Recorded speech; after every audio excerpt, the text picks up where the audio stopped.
Imagine for a second that everything that defines you suddenly just vanished. Oh, wow. I mean, literally everything. Your name is gone, the job you do every day, the title on your business card, your bank account, just completely gone. Yeah, that's a terrifying thought. It really is. And Yeah. even the subtle quirks of your personality, like the specific way you laugh or whether you consider yourself shy or outgoing, all of that completely erased. Right. No name, no past, no labels whatsoever. If all of that disappeared right this second, would you still exist? I mean, it is a deeply unsettling proposition for most of us to even entertain. Yeah, for sure. Because we spend our entire lives, from childhood onward, just clinging to those markers. We use them to navigate reality. Exactly. To suddenly face a blank space where your concept of self used to be, it challenges the very foundation of how we operate in the world. It really does. And that is exactly the territory we are exploring today. So welcome to this deep dive. Glad to be here. We are looking at a fascinating and honestly rather mysterious text today, centered around a single question. Can you exist without identity? Right. Our mission today is to critically examine the labels we wear every single day, to figure out what actually makes us, well, us, and to discover what is truly left if we were to just strip all of those labels away entirely. Which is an essential inquiry, mainly because so often we just operate on autopilot, you know? Oh, 100%. We accept the definitions handed to us by our parents, our culture, our employers, without ever really pausing to ask if they represent fundamental reality. Right, or if they're just like a very convincing narrative we've been conditioned to repeat. Exactly. Okay, let's unpack this, because the source material starts this journey right at the very beginning of your life. Right at birth. Yeah. It points out that from the moment you take your first breath, you are immediately handed an identity. You don't get a say in it at all. No, not at all. You're given a name. You are given a nationality. You're assigned a role in society. Immediately. You are a son, a daughter, a citizen. And we have to look at why that happens, because the human brain is, at its core, a categorization engine. Okay. It evolved to categorize the environment to save energy and predict threats. We do this with objects, with animals, and we absolutely do it with each other. So it's basically a survival mechanism. Exactly. Before a baby can even speak, before they have a single conscious thought about who they are, the surrounding society has already started defining them. Right. And that's for the sake of social cohesion and order. Those initial definitions act as the literal foundation of reality for that child. Right, and it certainly doesn't stop at birth either. I mean, as we grow up, we just start collecting more of these statements of identity. Oh, constantly. Start saying things like, I am a student, or I am an athlete. And then as we get older, those labels start to carry a lot more weight. Yeah, they get heavier. We start declaring, I am an introvert, or I am successful, or on the flip side, I am a failure. Which raises the central question of this whole exploration. Are these labels truly who you are, or are they just things you have learned to believe? Right. Because psychologically, there is a massive difference between a fundamental truth and a conditioned belief. I was trying to picture how this actually works in practice, and it's almost like being born is like being handed a heavy canvas jacket. Oh, I like that analogy. Right. And society immediately starts sewing patches onto it. Yes, exactly. Your parents sew on your name patch. Then you go to school, and your teachers sew on your good student or, troublemaker patch. Right. You go through a tough time. Maybe you sew your own anxious patch onto the sleeve. Mm-hmm. And eventually, over years and decades, this jacket becomes so incredibly heavy with all these patches, especially the really loaded ones that say success or failure, that you actually forget you're just the person wearing the jacket. You start to think you are the jacket. Yes, you fuse with it entirely. And the reason that fusion happens is tied right back to our evolutionary need to belong. Okay, how so? Well, throughout human history, your survival depended on your standing in the tribe. Your labels dictated your actual value. Oh, wow. Right. So when you wear a patch that says, I am a failure, your brain processes that not just as a passing thought, but as a literal threat to your survival. Because if you're a failure, the tribe might kick you out. Exactly. It feels like an objective reality. But a label like failure is just an evaluation based on a specific set of cultural metrics at a very specific point in time. Yeah. When you wear it long enough, though, it stops feeling like a piece of fabric and starts feeling like your own skin. It feels completely permanent. It feels like, well, this is just who I am. This is my fundamental nature. Right. But if these labels are just things we learn, If they're just patches we've had sewn on by our environment, what happens if we change the environment entirely? Oh, this is the best part. This brings us to a really wild geographical thought experiment from our notes today. The core argument here is that identity is built, not born. Right, the accident of geography. Right. Okay. So think about your own life for a second. If you were born in a completely different country, on the other side of the planet, you would possess an entirely different language. Absolutely. You'd have a different culture. You'd have entirely different religious or philosophical beliefs. And this is the part that really tripped me up. The text argues that you would even have a completely different personality. Yeah, and if we follow that logic, it forces a radical deconstruction of the self. It really does. I mean, we easily accept that our language is an accident of birth. You speak English or Mandarin or Spanish because of where you happen to be born. Right, nobody argues with that. Right. We also generally accept that culture and our baseline beliefs are inherited from our environment. But accepting that personality is geographically and culturally contingent, Yeah. that requires a much deeper paradigm shift. And I have to push back on that because I think a lot of people listening might be having the exact same reaction I did. Okay, let's hear it. Language and culture, absolutely. But even personality. I mean, we tend to think of personality as our hardwired biological core, don't we? We do, yeah. Like people take Myers-Briggs tests and Enneagrams. If I'm a naturally loud, extroverted, outgoing person, wouldn't I be a loud and outgoing person no matter where I was born? It's a completely natural resistance you're feeling there. We want to believe there is something immutable and unique about us. Exactly. And yes, you might have a certain biological baseline, like a certain level of inherent energy or neural reactivity. Okay. But what's fascinating here is consider how much of your outgoing personality relies on a cultural context that rewards or even permits that specific behavior. Wait, what do you mean? Like how the culture shapes the biology? Exactly. In an individualistic culture, high biological energy might manifest as a boisterous, talkative, quote-unquote, outgoing personality. Right, because you were rewarded for standing out. Precisely.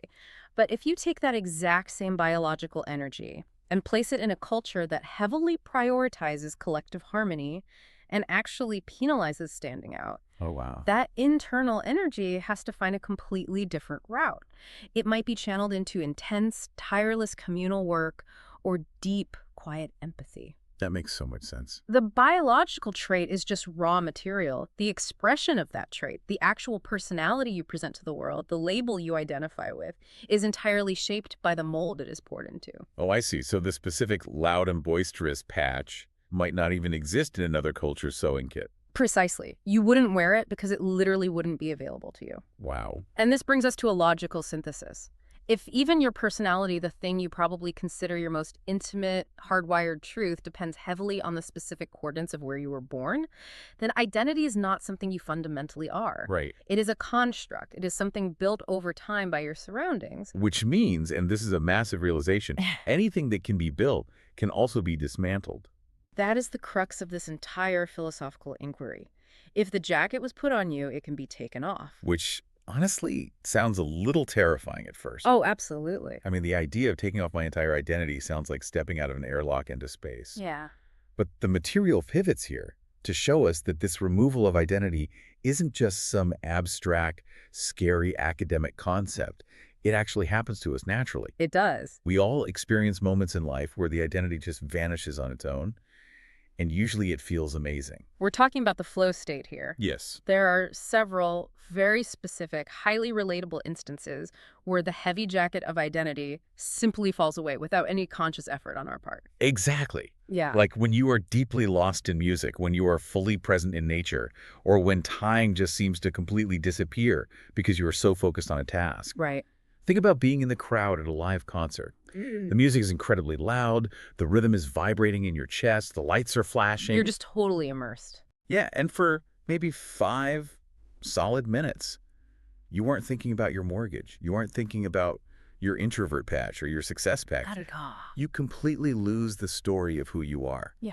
And it is so incredibly liberating. It is profoundly liberating. And we should really look at the neurological reality of what's happening there. Oh, yeah, please. In those moments of deep immersion, a network in your brain called the default mode network which is largely responsible for self-reflection, daydreaming, and maintaining your continuous narrative of self actually quiets down. Wow. The storyteller in your head basically takes a break. So the brain literally stops generating the identity for a few minutes. Exactly. And yet the text points out the most important detail.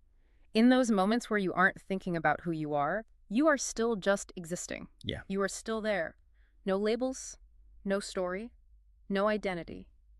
But you haven't ceased to exist. You're just purely experiencing the music or, standing in a quiet forest looking up at a massive redwood tree, completely silent inside your own head. Right. You aren't a CEO or a struggling artist in that moment. You're just there. And this grounds the whole abstract thesis in empirical lived reality. It proves to you, using your own life experiences, that existence does not require an identity. Right. You do not need the label of student or employee to hear the melody of a song. You don't need a name to appreciate the vastness of the ocean. It's just pure experience. Exactly. The awareness is there, fully intact, perfectly functional, without a single patch of identity attached to it. So what does this all mean for our day-to-day lives? Because if dropping the identity feels so good, if existing without it in music or nature is this peak experience of freedom, it begs a massive question. Right. Why do we fight so hard to keep it on? Why does the idea of losing our identity permanently make us so incredibly uncomfortable and defensive?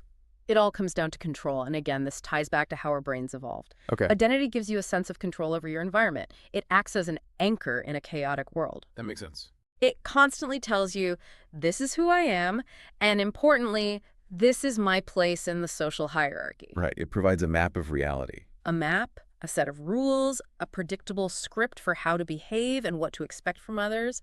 And without that script, what are you left with? I mean, total uncertainty. Total uncertainty. As a prediction machine, the human mind absolutely despises uncertainty. In the evolutionary past, uncertainty usually meant danger.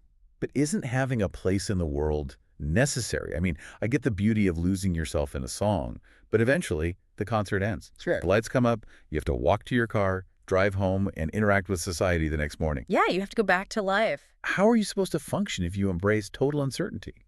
Don't we need those labels just to operate in a complex world? I mean, I need to know I'm a parent to remember to feed my kids, right? That is the exact friction we have to confront here, and it's important to clarify. Letting go of identity doesn't mean developing clinical amnesia. Okay, good. You don't forget how to drive your car or recognize your family. The shift being suggested here is not about losing your memory. It is a profound paradigm shift in how you relate to those labels. Okay, I'm listening. The inquiry poses a brilliant counter-question to your fear of uncertainty. What if the discomfort of not knowing exactly who you are is actually the doorway to freedom? Wait, the discomfort of uncertainty is freedom? Yes, because while the mind desperately clings to control, that control is largely an illusion. Right. It is a cage. Think back to your jacket analogy. The mind says, I must keep this heavy jacket on so I know exactly who I am and where I stand. Yeah. But the jacket is made of patches that say, I am a failure, or I am not good enough, or I must always be successful in order to be loved. Oh, wow. The control you are clinging to is often the very thing causing your daily suffering. We trap ourselves in a cage made of the labels we learn to believe. Oh, man. So we are basically gripping the bars of our own cage because we're terrified of the open space outside of it. We actually prefer the familiar, predictable pain of a heavy, negative label over the unknown void of having no label at all. We choose the certainty of a limiting story over the uncertainty of pure potential. Because to the primitive parts of our brain, a predictable threat is safer than an unpredictable environment. Here's where it gets really interesting. Because our material today doesn't just leave us floating in that uncomfortable void. Right. It actually tells us what the reward is for pushing through that evolutionary fear of uncertainty. It explores what actually happens when you consciously let go of identity, even just in your daily interactions. And the practical results are transformative for your mental health. Yeah. It points out that when you let go of identity, you stop trying to defend yourself. You stop constantly comparing yourself to everyone else in the room. So true. You stop trying to prove yourself. And honestly, it made me realize how utterly exhausting it is to constantly defend and prove the labels we wear. Oh, it's exhausting. Think about it. If I wear the I am the smartest person in the room patch, I have to spend all day proving I'm smart. Yes, you do. I have to defend myself against anyone who implies I'm not. I have to compare my smartness to the person sitting next to me. Letting go of identity is like stepping off a treadmill that you didn't even realize you were running on at a full sprint. That exhaustion you're describing, that constant running on the treadmill, is the friction of the ego. Wow. It takes an immense amount of psychological caloric energy to maintain a constructed identity. The defending, the comparing, the proving, these are all daily maintenance tasks for the story you are telling yourself and the world. So if you just stop doing the maintenance, Yeah. well, if you drop the story, what is actually left? The conclusion here is that what remains is just awareness, just presence, just being, no labels needed. This is the culminating insight, and it's a profound piece of philosophical distillation. It breaks down the core question, can you exist without identity? And the answer is? The answer is that identity is merely a story you carry. But you, the fundamental truth of who you are not the story. You are the one aware of the story. You are the observer? Yes. There is a vast difference between being the story and being the observer of the story. Yeah. Think about sitting in a movie theater. You are watching a chaotic, intense film on the screen. Cars are crashing, buildings are exploding. Right, but you aren't in the crash. Exactly. The screen itself isn't damaged by the movie playing on it. You don't confuse yourself with the flickering lights. You are the consciousness taking the images in. That is such a great way to put it. We are being urged to view our own identities in the exact same way. You are the vast blank screen of awareness, and the labels, the successes, the failures, they're just the movie currently playing. That completely flips reality upside down, but in the most relieving way possible. It really does. Because it means the core of who you are is completely untouched by whatever happens to those labels. Unaffected entirely. If the successful patch gets ripped off your jacket because you lose your job, the observer is fine. If the failure patch gets slapped on because of a mistake you made, the observer is fine. The movie changes, but the screen remains exactly the same. The awareness just remains. It is the ultimate form of psychological resilience. When you align your sense of self with that pure observer rather than the constantly changing narrative of your life, you become immune to the existential dread of losing your labels. Wow. You realize that the disappearance of your name, your job, and your personality isn't a death of the self. It's an unveiling of the true self. An unveiling. I really love that framing. Yeah. So let's bring this deep dive in for a landing. Sounds good. We started today with a pretty terrifying question. If you stripped away your name, your job, your wealth, and your personality, would you still exist? Right. And through this exploration, we've found the answer. You are not just your name. You are not your past. You are not even your thoughts or your hardwired traits. If you remove absolutely everything, the foundation still remains. Pure, unadulterated awareness. The quiet observer that has been there watching the movie all along. Exactly. So to you, listening right now, think about this the next time you find yourself getting incredibly defensive in an argument at work. Yeah, that's a perfect application. Or the next time you catch yourself fiercely trying to prove a label like, I am a success, or feeling absolutely crushed under the weight of a label like, I am a failure. Remember the jacket. Remember the jacket. Remember that treadmill you're running on to maintain that story. Take a breath, listen to a piece of music, go stand near a tree, and just let the story fade away for a minute. See what it feels like to just be the screen. And as you practice stepping back into that quiet space of awareness, I will leave you with this final thought to mull over. Let's hear it. If your identity is indeed just a constructed story that you carry and you are simply the silent awareness listening to it, then who is the author writing the next chapter of your life right now? Oh, man, that is a question to sit with. What an incredible place to leave it. Thank you all so much for joining us on this deep dive. It's been a fascinating journey, and we appreciate you taking it with us. Until next time, take care, and remember to check your labels.